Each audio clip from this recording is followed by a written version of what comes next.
Serpents. Understanding the symbology of serpents is key to understanding certain scriptures and developing a cohesive view of our reality. One connection can be found here. Jeremiah 8:16. The snorting of his horses was heard from Dan. The whole land trembled at the sound of the neighing of his strong ones, for they are come, and have devoured the land, and all that is in it, the city, and those that dwell therein. 17. For behold, I will send serpents, cockatrices, among you, which will not be charmed, and they shall bite you, saith the Lord. Serpents will be shown to symbolize people, and while it is a symbol of some tribes/peoples, it also signifies specific other beings. There's a reason why Dan is mentioned here in Jeremiah prior to the serpents. Genesis 49:16. Dan shall judge his people as one of the tribes of Israel. 17. Dan shall be a serpent by the way, an adder in the path, that biteth the horse heels, so that his rider shall fall backward. In Genesis 49, we are given the symbol of Dan, a serpent. In Jeremiah, Dan is mentioned, so that we will make the connection that the serpents are, in fact, beings, either flesh or spiritual, depending on the context of where they are found. It is interesting to note, verse 17 from both books. Coincidence or hidden manna? The Hebrew for bite, as appearing in Jeremiah 8:17 is nashak, a primitive boot, to strike with a sting, as a serpent, figuratively, to oppress with interest on a loan, bite, lend upon usury. So, if we see serpents slithering as people, what would the sting be? Let's investigate. Revelation 9:3.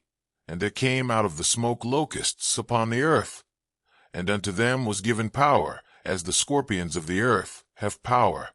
10. And they had tails, like unto scorpions, and there were stings in their tails, and their power was to hurt men 5 months. And Revelation 13:16.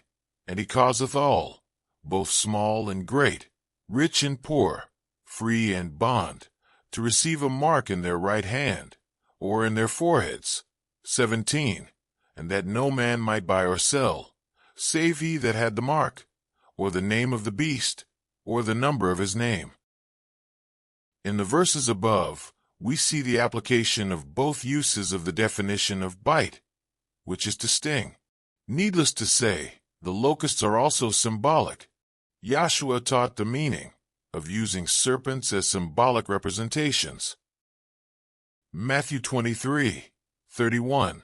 Wherefore ye be witnesses unto yourselves, that ye are the children of them, which killed the prophets. 32. Fill ye up then the measure of your fathers. 33. Ye serpents, ye generation of vipers, how can ye escape the damnation of hell? Let's investigate the Greek for hell, as translated. Gehenna, of Hebrew origin, H1516 and H2011. Valley of the son of Hinnom, Gehenna, or Gehinnom, a valley of Jerusalem, used figuratively, as a name for the place, or state, of everlasting punishment, hell. The word identifies a valley called Gehinnom, or commonly Gehenna. There is some controversy over what functions were carried out in the valley. Some claim it was a garbage dump where the refuse was burned, a normal practice in rural areas today, and that symbolized punishment as prophesied in the scriptures. Others say that it may have been possible that child sacrifices occurred there, since it has been established archaeologically that they occurred in the region as offerings to pagan gods. In any event, that is the metaphor Yahshua used. Further discussion of this topic will follow. For now, it is important to note that certain ones are symbolized by serpents. These serpents are descendants of the serpent, the father of the murderers, Cain. The scribes can and will be connected to Cain, and it is more than likely that the child from Eve and a spiritual being, as described in the Apocalypse of Adam, is Cain. With knowledge of the symbology of water, trees, and serpents, we can revisit the beginning and see if it's possible that a different message is intended, rather than the one traditionally accepted. Yahshua teaches us about these serpents in another place. Luke 10:18, and he said unto them, I beheld Satan, as lightning, fall from heaven. 19, behold, I give unto you power to tread on serpents and scorpions, and over all the power of the enemy, and nothing shall by any means hurt you. 20, notwithstanding, in this rejoice not, that the spirits are subject unto you, but rather rejoice, because your names are written in heaven. As we have seen, lightning can represent physical objects, like vehicles. The description in Luke 10:18 is also reminiscent of a falling star.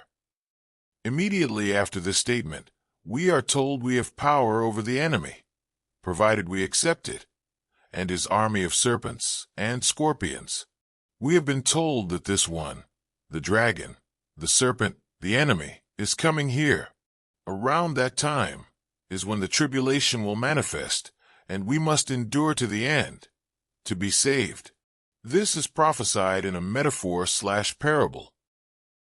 Numbers 21:6, and the Lord sent fiery serpents among the people, and they bit the people, and many people of Israel died. 7. Therefore the people came to Moses and said, We have sinned, for we have spoken against the Lord and against thee. Pray unto the Lord, that he take away the serpents from us. And Moses prayed for the people. 8. And the Lord said unto Moses, Make thee a fiery serpent, and set it upon a pole. And it shall come to pass, that every one that is bitten, when he looketh upon it, shall live. 9. And Moses made a serpent of brass, and put it upon a pole. And it came to pass, that if a serpent had bitten any man, when he beheld the serpent of brass, he lived. The serpents plaguing the children are the enemy, the vipers. This is spiritual attacks. The shiny one on the pole is Yahshua. Look to him and be saved. When we go to the Hebrew for verse 8 above, as given by the ISA.3, we have, And he is saying, Yahovah to Moses, Make ye for ye a seraph and place him on a banner/pole. And he becomes any of the one being bitten, and he sees him and he lives. Recall, Hebrew is read right to left, and note that serpent does not appear, only seraph. Serpent is added, based on the notion that seraph is commonly used for serpent. But what is the English definition of seraph? It is seraph, serf, noun seraph, plural noun. Seraphim, plural noun seraphs, an angelic being, regarded in traditional Christian angelology as belonging to the highest order of the ninefold celestial hierarchy, associated with light, ardor, and purity. Origin: Old English, back formation from seraphim plural, via late Latin and Greek, from Hebrew. Seraphim, compare with cherub.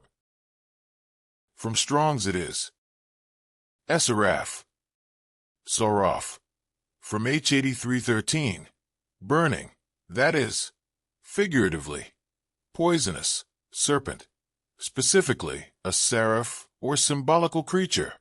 From their copper color, fiery serpent, seraph. Even in the Hebrew, the specific meaning of seraph is a spiritual being. On occasion, these beings were described as appearing in the midst of a fire, as in the account of the burning bush.